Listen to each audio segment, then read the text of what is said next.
Konnichiwa. Watashi wa Meri desu. Hi. And you're listening to the Watch That Joan podcast. You're not going to say who you are? Oh, I'm James. I don't know what you're saying in You Japanese. heard me say Mary.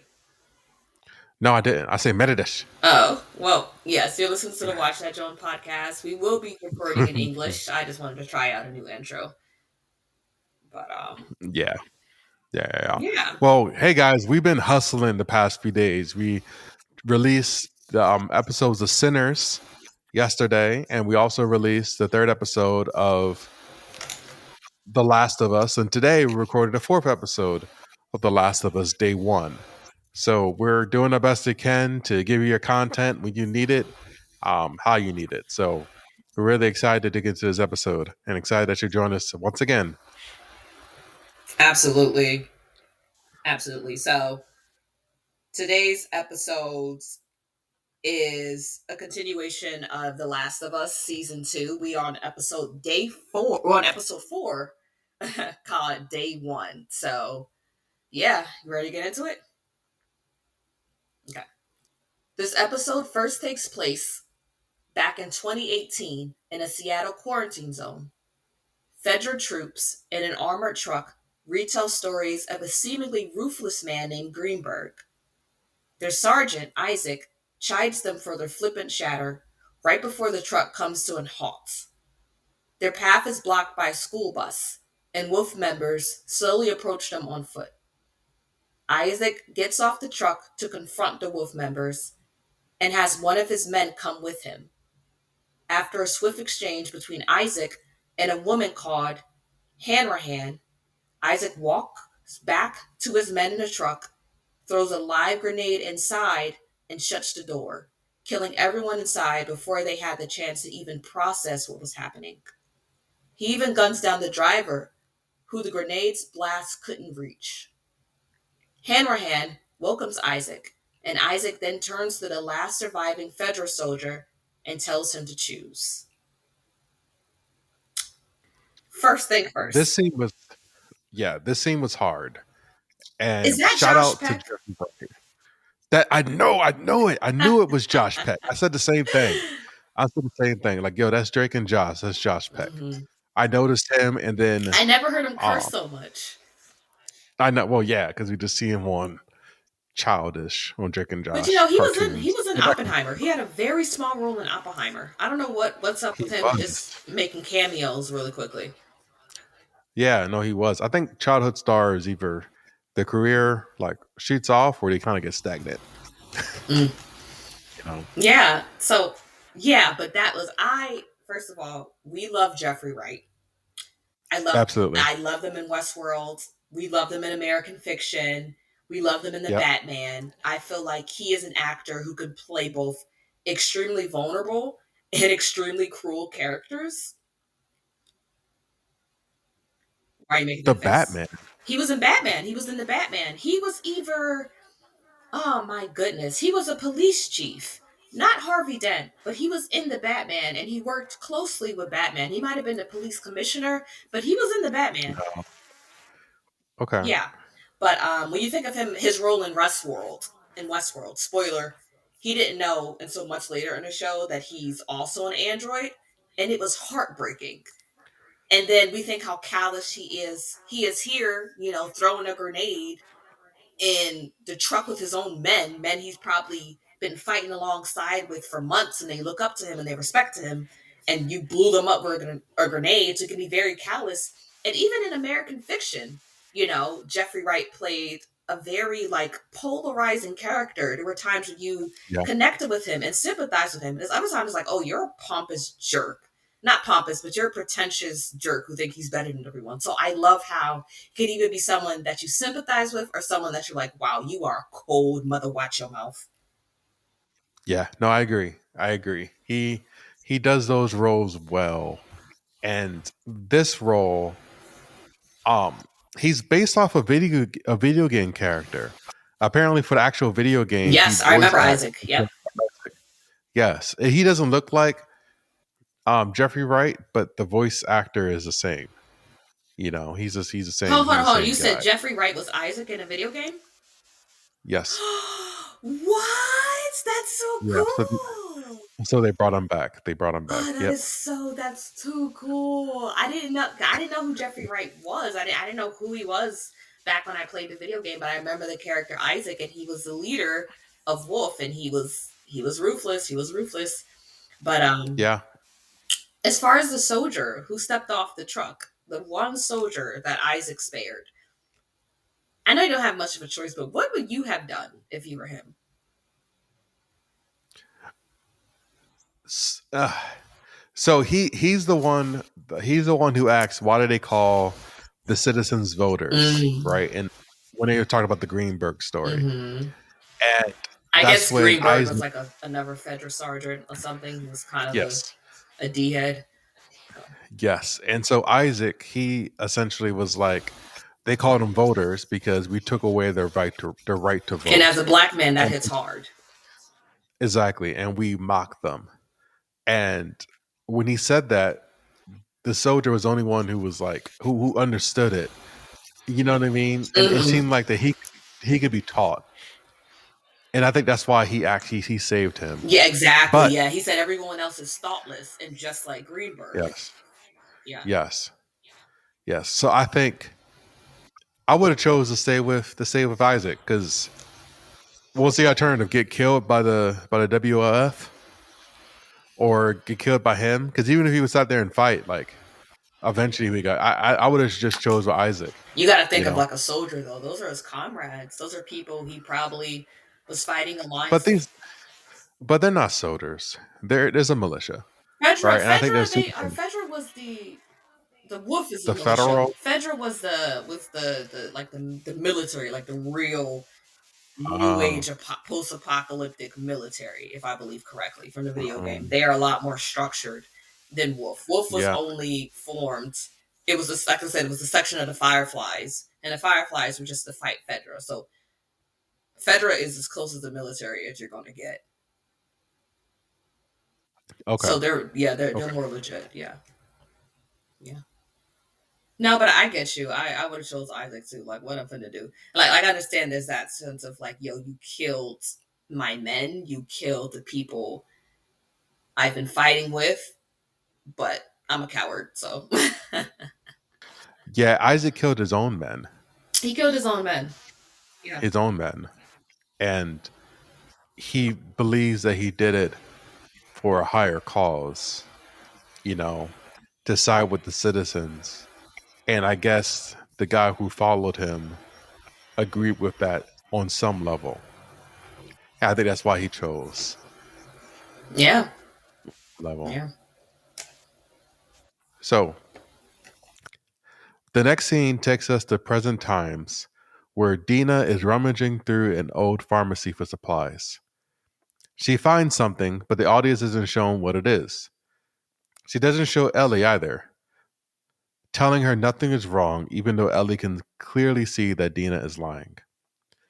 After surveying an abandoned tank and finding the corpses of Fedra troops, the pair spot a spray painted WLF on a huge satellite dish mounted high in the distance. They found a wolf fortress. Dina suggests that they attack under the guise of night, and the two set up camp in an old record store. In the shop, Ellie finds a guitar in near perfect condition and plays an acoustic cover of Take On Me by Aha. So we talked several times about how mature and calculated Dina is in compared to Nellie. I mean Nelly. Ellie. Yeah. So In hot compared to and Ellie. And this so I scene want to shows it make once again. a compilation audio of all the times you mispronounce characters' names. It'll be hilarious. I want to do it so bad. it, it probably would be hilarious. Mispronounced characters' names and just words in general. Yeah. Yeah, yeah, yeah. But anyway, so Ellie, she just like they're riding on a horse in broad daylight in the middle of the city, middle of the town. Right She in climbs up downtown into it. Seattle. Yes, right. Look like they're in the Proud District, the Pride District Oh of my goodness, Seattle. that was so funny. He's like, "What's the rainbows for?" He's like, I don't know, they're probably all optimists. But Yeah, that's like funny okay, the because Pride I'm Flag. like, you know what DYKE means, that derogatory term that Seth called you a few episodes ago, but you don't know anything about pride. So it's we were right when we wondered, hey, in this post-apocalyptic world, have we regressed as a people as far as like acceptance of sexuality, gender, race, blase, blase? And it seems like we have, because it's crazy that you know the derogatory term for how you describe yourself, but you don't know about pride. Yeah, you don't know that at one point, that like you were celebrated, and took pride of like your sexuality and They everything. probably So burned yeah, all the history books saying that. Like yeah, radicals well, probably burned history books. I can see that. yeah, they're trying to do that now. We keep talking about it. Mm. They're trying to get rid of history books now.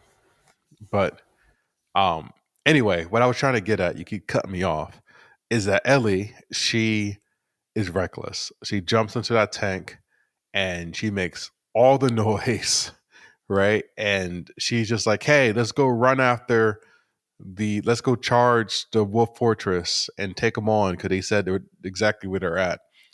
And Dina's like, "Hey, why do you think they put a sign up that big?" Exactly. And Like, girl, Ellie's that's a huge. huge sign. You real That's a huge sense. sign. Come on. Come, you'd be kind of an idiot. You're taking the bait. Exactly. You're taking a bait. They're saying, "Come at us. You can't stop us." Right? And You have to it's be like able you to said, back up what you're talking. You know what I mean? Like, if you have a sign that big, you're able to back it up. exactly. And um I thought the whole part was funny, just showing like, hey, even though Ellie went through a lot of stuff and learned a lot of stuff, she still is reckless. Yeah, even, and Dina's, like you said, she's very calculated. She even found a place for them to hide Shimmer well before their conversation even began. Well before. So she's always thinking two steps ahead all the time. I think I think we all need a Dina type character in our We all lives. need a Someone Dina. Who do you think is the Dina in your life? uh probably Eileen. Definitely Just like Eileen. Like I said, Eileen's very type A. yeah. Eileen, I would say my friend Neil, Hmm. and definitely my friend Milan. Definitely Milan. Yeah. Yeah. But Yeah, yeah, yeah. yeah, so another thing that was interesting, in the video game, Ellie was obsessed with space and astronauts, and she is in the show as well. So that was nice seeing it. There's I may be A cover art. Was it cover art? no, I said she was obsessed with astronauts. I know, but I'm saying I don't remember that in the show at all. Well, remember when they looked inside the tank, Oh, she was talking about she was talking about Apollo 11. I don't the know, some yeah, space not shuttle where everyone burned inside. yes. Yes, yes, Yeah, yes. I remember that. yeah.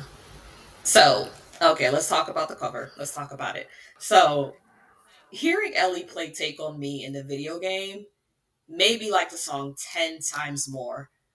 Like I Mhm. never noticed how sweet the lyrics of the songs are until I heard Ellie sing them so tenderly, which is so uncharacteristic for rugged old Ellie. Like, and once again, Dina interrupts her in a private moment and tells her softly and excitedly to go on. And Ellie's like, okay. She like whispers okay very softly. So I think this just really shows that they bring out this like softness in one another because I feel like they feel safe in one another.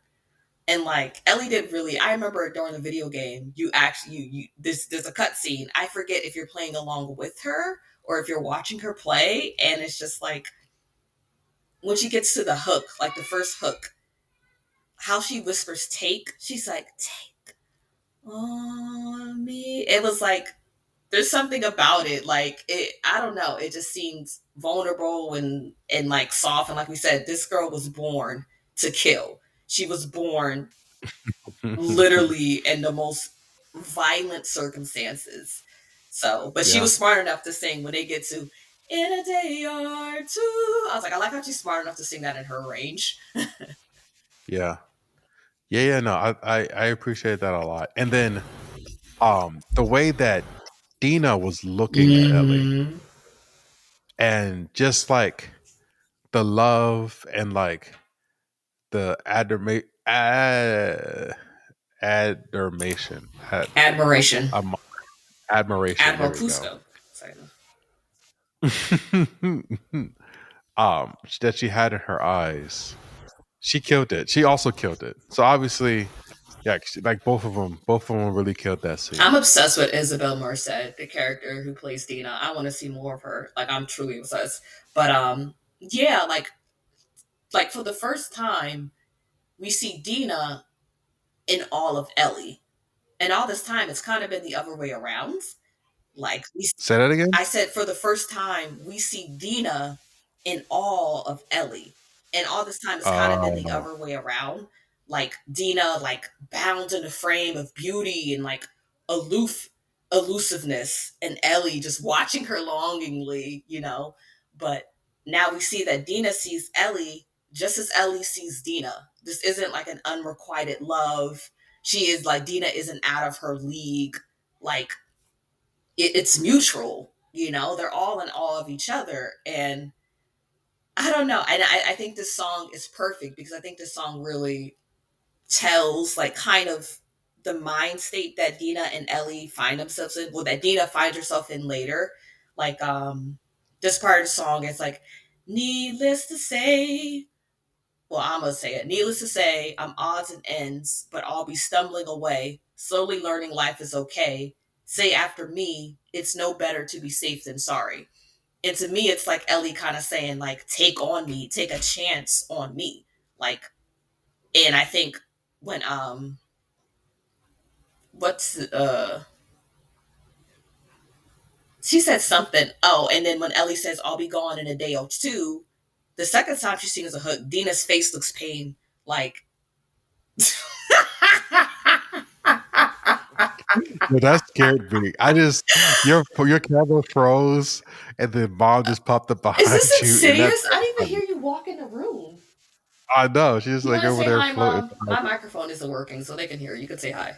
Say, say Hi hi, mom. everyone. They can't see you. This is my mom. She walked Hi. in the Hi, middle of mom. recording, and I did not hear a thing. Hi. I heard you singing outside. That's fine. Hi. Hi, Walking mom. as softly as a cat. I heard you singing outside. All right. Well, Mom, don't you got to get out. We gotta finish. Mom. I like the piano. All right. Could you leave? Thank you. No, I don't. Bye, mom. Bye, They can't hear Mom. me. All right. Everyone can Bye, hear you. mom. Bye. Bye. Well, quiet because if you put notice. Okay. I was going to be quiet. I did not know this lady was behind me. What was I saying? She, yeah, like I said, your camera froze, and I just saw her. I was like, oh my god, what is that behind you? Like this. Anyway, but yeah, like when, like I said, when Ellie says, I'll be gone in a day or two, Dina's face looks pain. And yes, this could be about Joel. Definitely, the song is about Joel and Ellie and Dina missing Joel. And, you know, because she's playing something that Joel taught her. Joel taught her how to play the guitar. Exactly. But Mm-hmm. I think this is Dina saying, like, yo, we've embarked on a mission that's practically suicidal. I could lose her at any moment. It's now or never. Oh, the things that you say. Yeah, is it live or just to play my worries away? You're all the things I've got to remember. You're shying away. I'm coming for you anyway. Take on me, take on me, Mm-hmm. take me on. I'll be gone in a day. Take me on. Yeah. So It's yeah, a sense of you're right. urgency in It the does song. sense of urgency, and you know they literally could die the next day. So it's real. It's real. The following scene shows Isaac in a restaurant kitchen. He uses a scalding hot pan to torture a Seraphite who's completely naked, covered in blood and bruises, and chained to a wall. However, despite his agony, the Seraphite doesn't tell Isaac what he wants to know: where and when the scars will attack next. Isaac gives up and delivers a fatal shot to the scar's head. Two wolf members guard the door, and one of them is a soldier that Isaac spared 11 years ago. When he notices the horrified look on his colleague's face, he simply says, the scar got what he deserved. So yeah, this dude is he is Team Isaac all the way. So when the scene first opened up and Isaac is talking and cooking on the stove, Eileen was like, "Who is he torturing?" Exactly. Exactly. like I knew absolutely that he was torturing somebody, right? Because how the way as the camera is pans, we don't see the other side of the room. We don't Yep, hear any exactly. responses. So we know it's sinister. We know it's sinister. But once again, I just want to praise Jeffrey Wright. Like, once again, he shows us that he's a cold mother, watch your mouth. Like, his pacing, his line delivery was such casualness, but he has authority. You could tell people listen to him when he speaks. And you're Yeah, torturing a man, but you're talking as if you're telling a story to friends at a dinner party. Why are you so calm? What is wrong with you? he's touched, He literally, and like, I'm gonna let you continue because keep talking. yeah, I think that the apocalypse has weighed heavy on him. Even his story, he was talking about how he just wanted to learn how to cook and get these fancy pots and Mobiel. pans. He wanted Yeah, a Mobiel Mobiel pans. saucepan with lid. And you know what? I looked up, I went on Williams So did I. Sonoma, Hmm. and I see they have a Mobiel stock pot that can run you $1,200. And they sell the Yeah. lid separately. Yeah. Yeah, no, I want a set, to be honest with you. They look fire. But yeah, he's telling the story and of him wanting to just cook to impress women, and he was a good cook. He just couldn't afford it. And he said the odd benefits of the apocalypse is now I can A have Mobiel this, saucepan with yes, lid. that I sought after for. But that's like his pre like apocalypse side facing his post apocalyptic side where he's torturing this man for information. Why is he so And calm? Why is he so calm? I know. I'm so scared. And the Seraphite is a G. He's like not telling him anything. He's not admitting to anything. Even when after Isaac burns his left hand, he gives him his right hand. And the thing that chilled me was that the Seraphite was like, we are going to win this. And Isaac mockingly was like, how? We have automated weapons, we have tanks, we have hospitals. You guys have bows and arrows, bolt action rifles. Um, how are you going to beat us? And the Seraphite was like, every day, one of the wolves finds us, take the basically finds He us, said joins us. they take the holy mortification, and I think that's the scarring of Yes, their cheeks. that's a scar. Yes, the holy mortification, and finds us, but never has a Seraphite goes and join the wolves.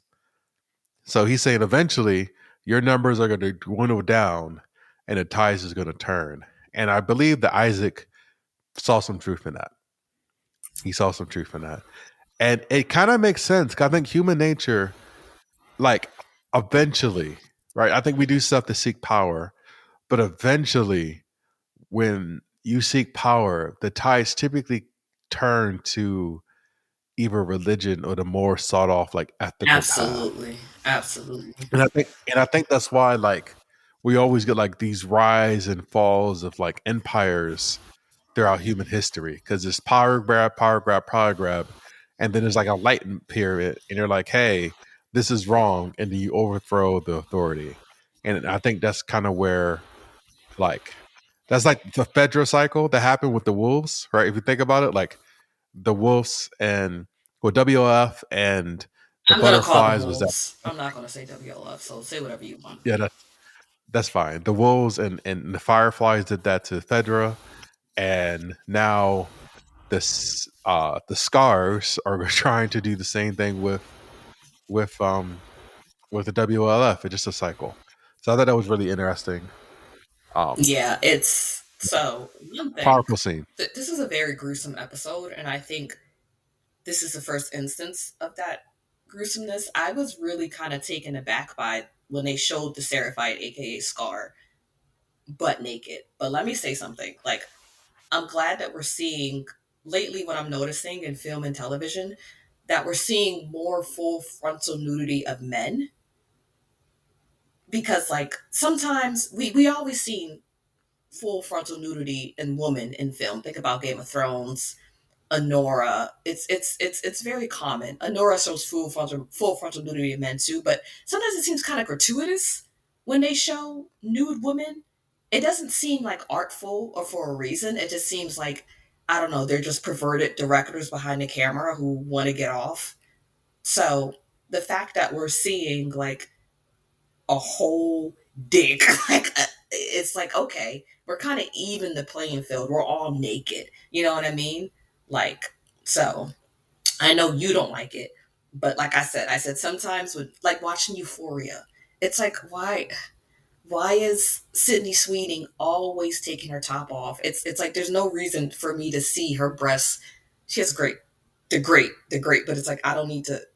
I feel like there's just a pervert behind the camera, and I get it's fan service, but if we're gonna do fan service, let's do it. Let's do it both way. And if you're saying that you're showing full frontal nudity in women for a sense of realness, then how come y'all never do it for men?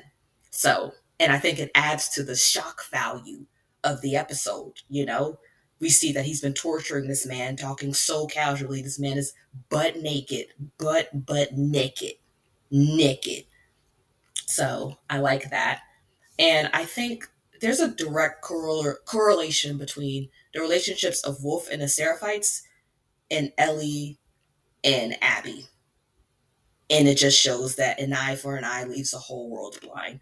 You know, remember they Isaac and the Seraphite had this back and forth of like, oh, you shot a boy in the head with an arrow. That's because you killed our children because you did, and it's like with war, there's no right side. There's no wrong side. There are atrocities that occur on both sides. And we were just talking about this. I said the same exact thing in another episode, but I can't remember. Probably the Last of Us episode, but you know, they really are Isaac and the Seraphites really are a mirror for Ellie and Abby later on to really say, hey, we can keep trying to seek revenge, but all we're doing is more people we love are getting killed in the end, and it's not going There's anywhere. there's no end game. Exactly. There's no Where end do you game. stop? The end game is the other side is completely destroyed. Mm-hmm. Mm-hmm. You know, and it's a shame. There's a lot of real life worlds, real life war. That's the same exact And I'm not way. even The talking end about game like a global, even a civil world, literally on your block. on your Literally on your block, block, exactly. people killing people because oh you shot my cousin, you know what I mean? Like so Mhm. it just never ends. But I did also think it was G when Isaac was like, I will burn every inch of you until you tell me what I want to know. And when he went to go grab the pot and turned around, the Seraphite was holding on his hands like, I'm ready. Yeah, I'm ready. But that's why I don't mess with religious zealots. They are, listen, they will do anything in the name of their God or their prophet. Like, y'all scare me. Y'all yeah. scare me. So, yeah. Ellie and Dina crawl. No, okay. Timon. Night has fallen, and Ellie and Dina enter the wolf fortress through a broken window. They quickly they quickly stumble across a gruesome scene. Wolf members arranged in a circle, hanging by their necks in nooses. Their wrists have been bound cruelly with barbed wire, and their entrails have been torn from their stomachs, swaying slowly in sync with their bodies. Dina retches at the sight, and Ellie realizes that the scars are responsible. They quickly take cover as they hear more wolves approaching. Ellie and Dina get separated, and Ellie is forced to attack a man. She has the upper hand, but another wolf hears the struggle and comes to aid his comrade. In the nick of time, Dina catches up and shoots the second man before he can attack Ellie. Ellie then quickly kills the other wolf, and her and Dina escape through a window. out into the pouring rain. So when the girls enter the room, and I think it's like an abandoned TV station, and all of those people are just hanging there. Obviously, they're used to seeing like um atrocities, and this atrocity directly parallels the atrocity they saw in the woods as they were traveling to Seattle, right? I think With this is a the little woman. worse though. There's no kids killed, to be honest, but this is nightmare fuel. This is This is nightmare not. fuel. This is I'm sitting on some lady couch for the rest of my life. This is. I'm trying to send a message, right? It wasn't just killing the people; they killed Periods. them, all of them. Periods. Yeah. Yeah, they just send a message, and then wrote like a blood filled message on the wall. They were they took their time. They took their time, and even like the guard prior to him walking into the room had like 4 or 5 arrows in his chest. They were vengeful, Yeah. and they are. Yeah. And it's the way that scene is shot though, Okay. where the wolves come in and they're like, "Hey, let's see if there more wolves are there. I don't care if if it's a man, a woman, a child. We're gonna kill them all." And they're just walking with their flashlights, and Ellie and Dina were trying to like not get picked off by the lights. It felt very video game ish, This right? exact scene was in the video game. It played out, I think, almost identical to the video game, if I remember correctly. I've seen this horrific Wow. scene, and I was like, when Dina was like, "What the f is wrong with Seattle?" I was like, "For real." I just thought it was a Yeah. rainy little town. iCarly's from there. Sleepless in Seattle. That was such a nice movie, but y'all weird over there. Y'all be trolling. Y'all be trolling. Tom Hanks, Miranda They draw. Cosgrove. Yeah, they're drawing. So every time they go into the video game scene, I think that's like the best action sequence of the whole shows, right?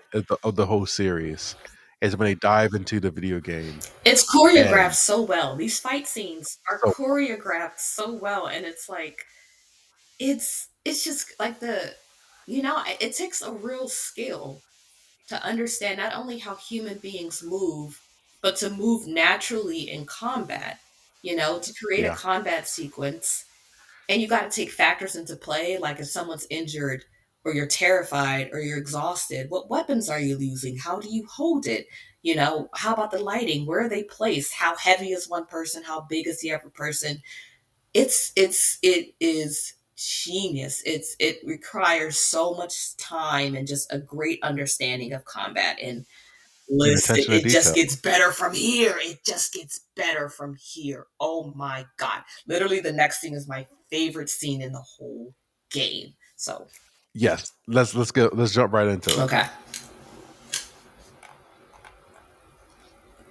Ellie and Dina crawl through the rubble of a collapsed subway tunnel to pursuing wolves too big to fit through. They have but moments to catch their breath before they must take cover. Wolves are inside the tunnel as well and are using flares to find them. Ellie and Dina's hearts sink even further when they hear the undeniable sounds of multiple infected. A wave of infected charge towards Wolf, and in the chaos, Ellie and Dina climb inside a derailed train. The infected follow relentlessly, and Dina is moments away from being bit. Instinctively, Ellie thrusts one arm to the infected to bite, giving Dina time to shoot the monstrosity. Ellie and Dina finally escape the subway and hole up in a hotel. Talk about nightmare fuel. Yeah. Like these girls are running away from their lives, like running away to save their lives anyway. And we're in the subway tunnel. They're like, "Hey, there's the exit." And Dina, she does her patented count as she hears the clickers Yeah, click, lifting up and on she finger. And it's like what I love about this scene, like, oh my goodness. So it's like Dina's expression is so real. Like when she puts up one finger after the never counting the infected and it just more fingers coming up. Her face is like she's pleading. Like, please not another one. One. Please not another one. Two. please not number 1, 3. And she stopped at 5. And her face looked like, oh my God, like she was saying, no more, please, no more, please, no more, please, no more. Like she didn't even want, like she, how something is so bad and you know it, but you don't want to admit it because it makes it real. It's like, please, no more. Yeah. Yeah, that.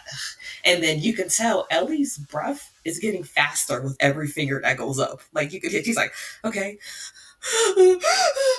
it was, oh my God. And I love how you can hear the infected in the gunfire before you see them. Yeah. Yeah. It was and they just wiped out the wolves who were chasing them. They had no They had chance. no chance. They had no They chance. had no- just wiped them out. Hmm. That's how it was in the video game too. I remember we finally got free of all these wolves were in the tunnel, and I see so many. I'm like, oh my God. I really didn't feel like killing them. Then I hear the infected come. I was like, yay! And I was like, wait, they found us too. So literally, they climb on top of this tree. And one thing that's interesting to me, so all this time, like we said, Dina has been the smarter one, the more calculating one, but Ellie is the more rugged one. I think because of all the crazy, like times that she barely made it out alive with Joel, she was a little more prepared for this than Dina was. There were moments when Dina was paralyzed with fear, She was. She and was. that's so uncharacteristic of her. I don't think she's Well, seen this many infected before. um, yeah. No, Well, I agree. And well, and maybe this close because when that horde was chasing her the last time she saw Joel, that was a lot of infected too. But at least it she was was a on a lot of them. horse.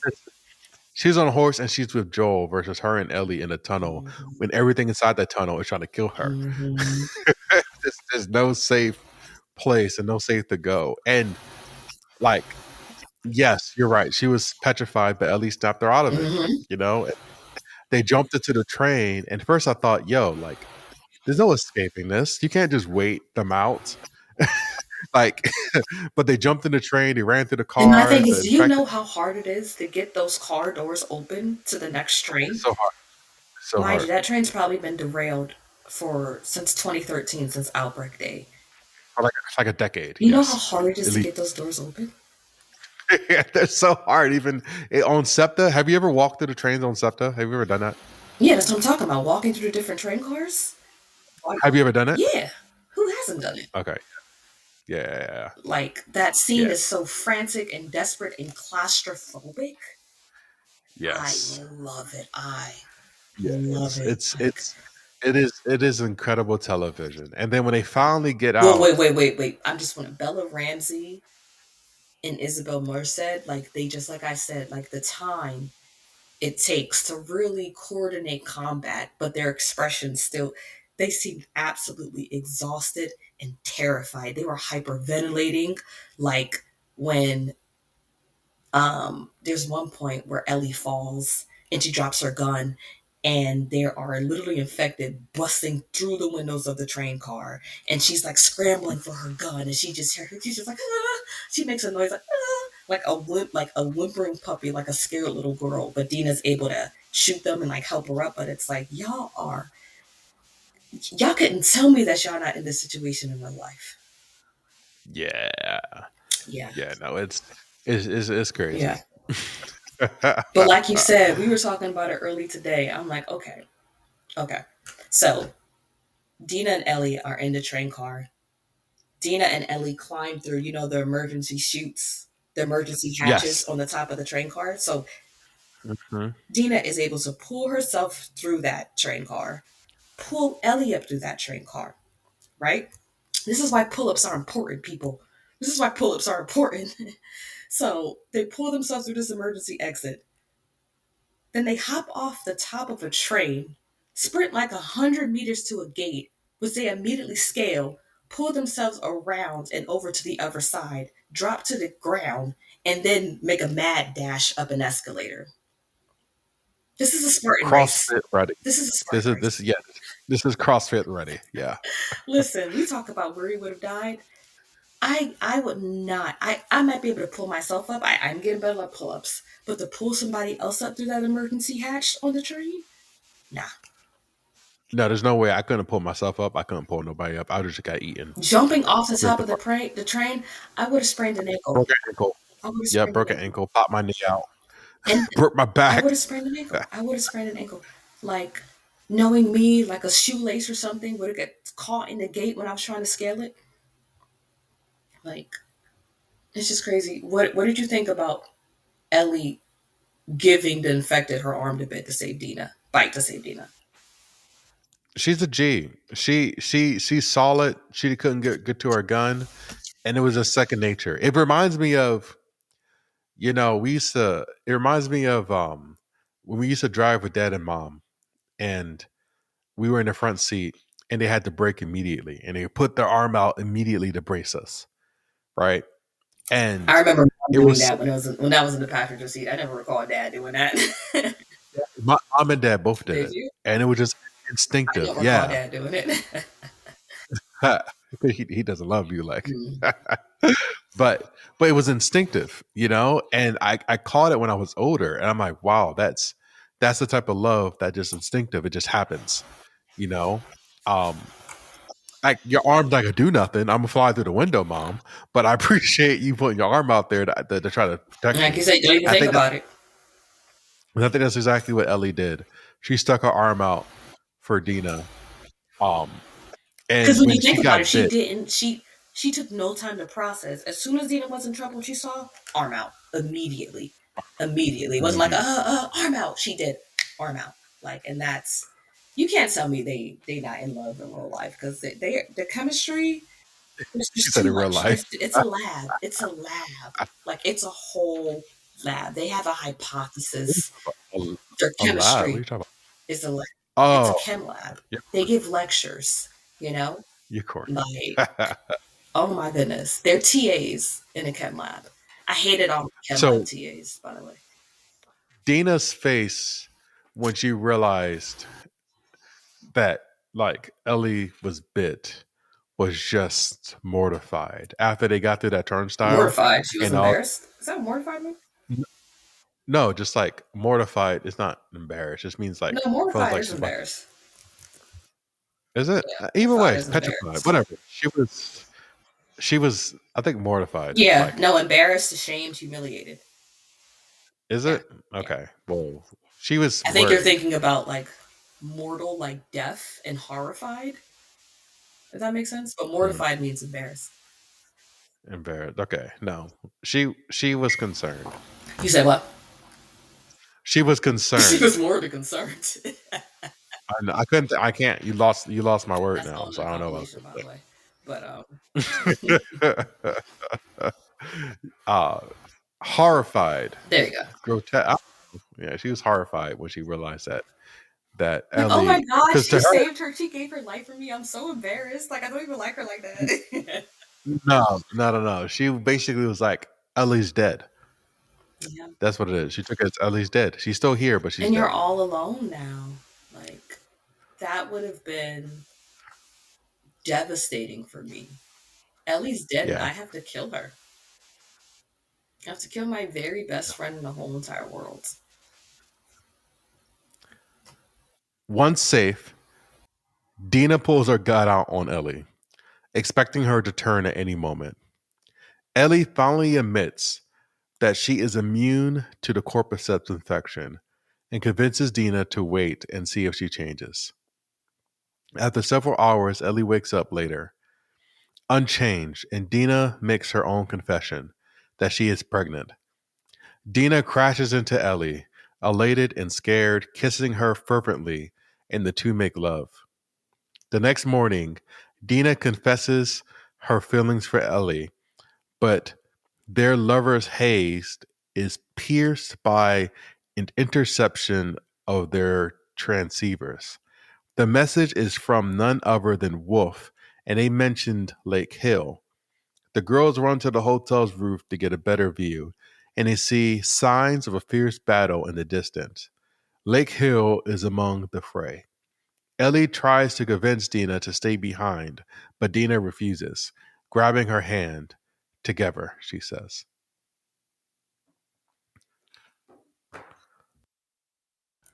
I want to make a point really quickly. It's something I said during Sinners, and it has nothing to do with this whatsoever. But I said something along the lines of, I haven't watched any like Sinners Explained videos or like anything that refutes my opinion. I just want to say all my thoughts and opinions are my own. I don't know why I said that, but yeah, continue.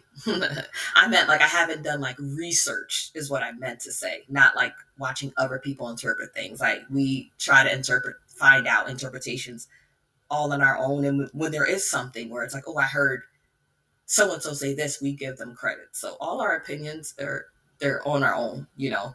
But yeah, I just want to put that out there. Yeah, a little Yeah, disclaimer yeah.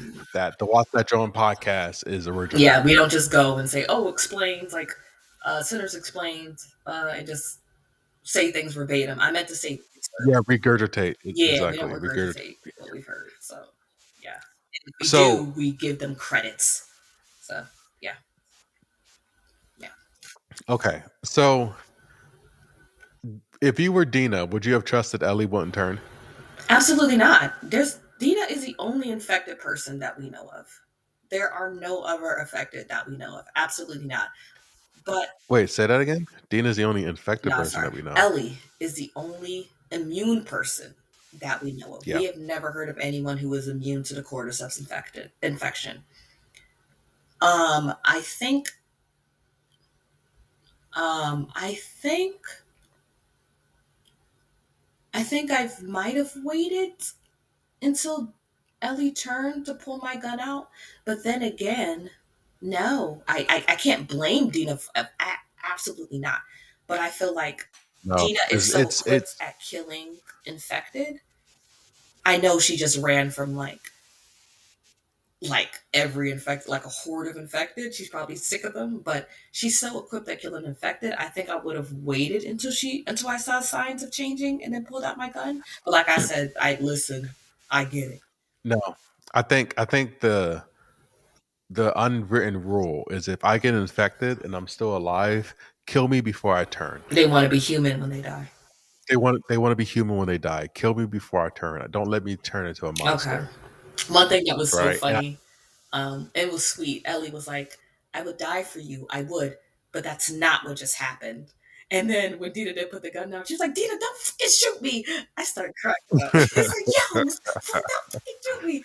It's like it sounded like she was saying, like she was talking about something completely different, but we're talking about shoot. You know what I mean? Like it just sounds like yeah. I don't know, like don't do that. Like don't fucking shoot me. Like that. That's how comfortable they are with violence in this world. It's like you know. But even when I think about Dita made a joke when she came out of the pharmacy. She got on Shimmer. She's like, "All right, let's go kill people." And I was like, "Huh? You guys, you guys That's for really the are. You guys are hit like you really set desensitized. out to kill people, and you guys know this, and you don't think that's weird." Like, Yeah. but I thought so after Dina LA doesn't change and they had their intimate scene.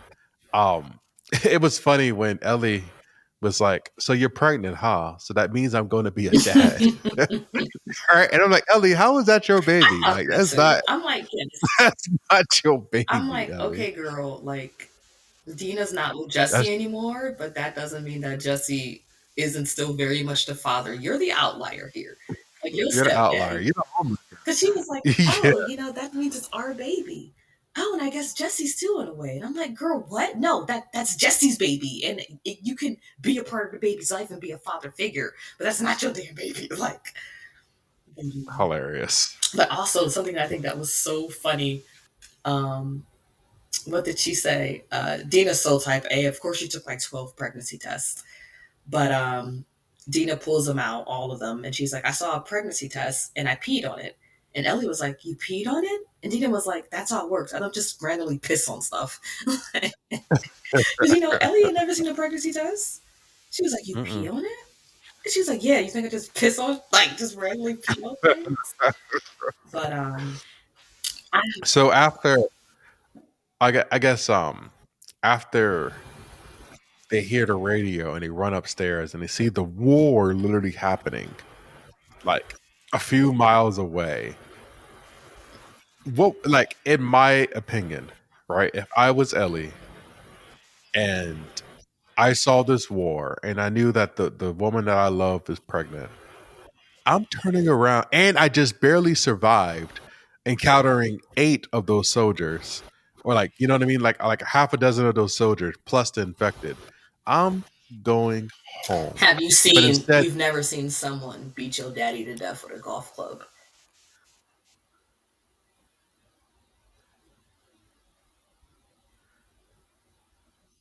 I get so it. you're I saying, get it. I'm not saying I'm not. I would do the exact same things, but they beat her daddy to death with a golf club. yeah, She never had any parents. Like, and plus, it's also the added bitterness of them not being on good terms. So I completely agree with you. Me and my baby going home. That's what Joe would have but, wanted but anyway. there's literally a war.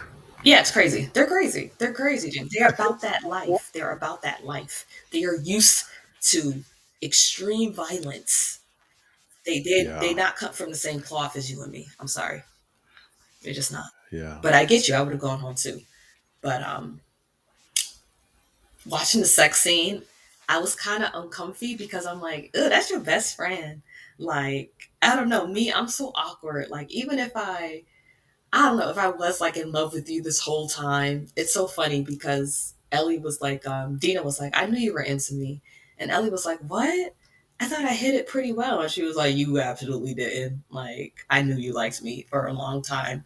But it's like, I don't know. It's like, I don't think I would. I know this because I literally am engaged to my best friend. And it was kind of awkward for me. It's like, what? Like, ew, we friends. Like, get away from me. Even though I really, really like you and I wanted this for a long time. Like, this is this is weird, but I think how the way they stare at each other, like I said, you can't tell me these two aren't in love IRL. Like they're doing something. They're cittering. They're doing something in real IRL. life. Oh, No, okay. you can't tell me. But one thing that I noticed in the game, I don't remember Dina explaining why she suppressed her bisexuality. Like I think it's a nice touch in the show. Don't get me wrong, but I like how in the game it's just like we have to accept it. It's like she likes girls now, deal with it. Where do you remember what she said in the show about um why she never So, really something basically, she told her mom that she liked guys and girls, and her mom was like, "No, you just like guys." mm-hmm. And she was ashamed about it for a while, and she tried it with Jesse, but it just didn't work out. Yeah. He said I try to make She things work for Jesse because I like him. I do. I think he's a really good guy, but he wasn't the one. And sometimes it's like that. You're with someone and it's like you're good enough, but I know Mhm. I could love somebody more, you know? And I think that's what it was. And like you said, she was just trying to make it work and trying to be straight. But yeah, yeah, it's time to take on a gay. So what would you rank this episode, Mary? This episode is an extra extra large bag of popcorn. Like I said, everything was just we have the emotional pool of the show. And then we get to it. Like I said, they said they was going to get us infected, and they did. And I enjoyed watching So this many. scene of them in the train as much as I did playing that video game. I rewinded back so many times. I remember playing the video game, mouth agape, like I can't believe this is happening. I can't believe y'all went this hard, and I can play through it. I'm so Yeah. scared, but I'm having so much fun. But I am so scared, and it was like, oh yeah, I get why this game has all these accolades in the world, and they brought that. Even though like I said, it's I didn't say it, but it's a lot. I was kind of worried that it won't feel the same as immersive as it does as to me playing it. Like, what do you mean? I am Ellie in the game. Y'all can't top that, but they did. It matched how I felt. It was chef's kiss. A 10 out of 10. Watch that, John. Watch that, John. Watch that, John. How about you? 100% agree. I haven't played that scene in the video game, but it made me want to go and buy the they made like a So you've been like saying a re this. We're on the fourth they made episode, and you haven't they done made two. So like I think you're a liar. a what, a readopted, basically a high dep version of A like the remastered season version, yes, for the PlayStation 5. That I was thinking about downloading and but you playing. won't. And I probably won't. But I'll probably pay for it. I'll probably buy it probably won't play it. But no, I agree. This is also a jumbo bag of popcorn, right? It is. It's. I thought that I didn't know they could top the second episode when the horde attacked the town, and I thought this was even more petrifying because it had the main characters in it, and And it they seemed like didn't there was rip no off Game of Thrones. yeah, and it seemed like there was no hope. And I feel like shows that are hopeless, it just kind of brings a new light. Like, dag, yo, they're really about to die, you know. So yeah, I'll give it a jumbo bag of popcorn. And I'm so excited for the next episode this upcoming Sunday. Yes. Thank you so much for tuning in, guys. James, tell them where to find us. Yeah, thank you for listening to another episode of Watch That John podcast. You can find us on YouTube at the Watch That John podcast, on Instagram at Watch That John, and you can listen to us on Spotify, Apple Podcasts, or wherever else you listen to your favorite shows. Until next time. Bye.